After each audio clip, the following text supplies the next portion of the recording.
industry is always changing day after day. Exciting? Absolutely. Efficient? You know it. Sustainable? Getting there. Rapid? Very much so. Easy to keep up with? Ha! No, not in the slightest. You see, as technology and equipment offerings continue to increase in complexity, this only adds to the list of head scratchers fleet managers face on a regular basis.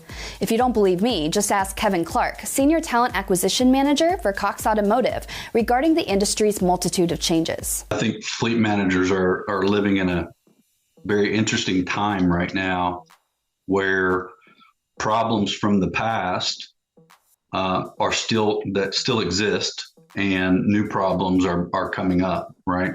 So think about the problems from the past. You've had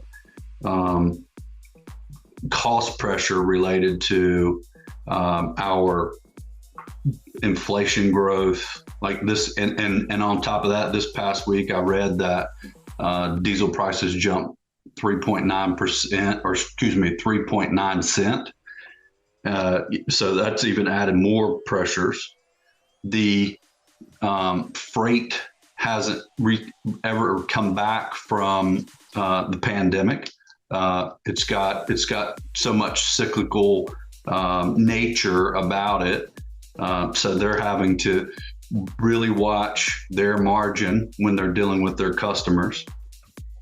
The technician shortage is still there, still an issue, which has caused technician pay rates to increase, and that's added cost pressure to their fleet. Change is sweeping through the industry, permeating every segment through various avenues.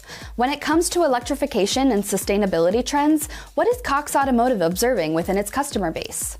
These companies have sustainability goals.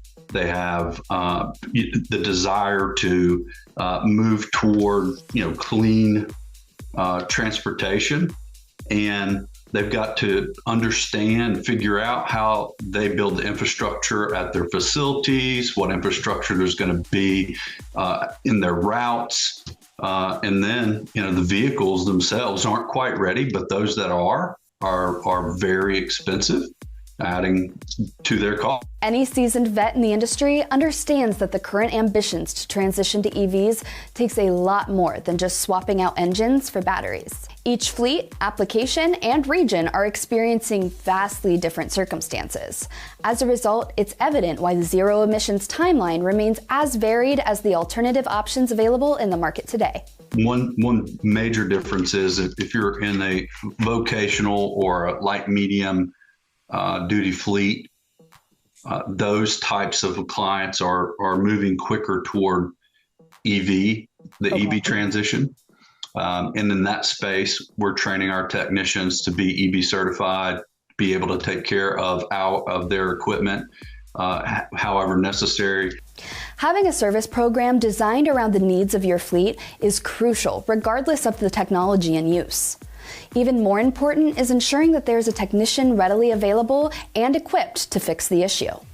I think a lot of fleet managers in this space of thinking about the EV transition have decided to really just dip their toe into the transition at this point because of all the options and types of vehicles and equipment and uncertainty associated with those types of alternate fuel vehicles.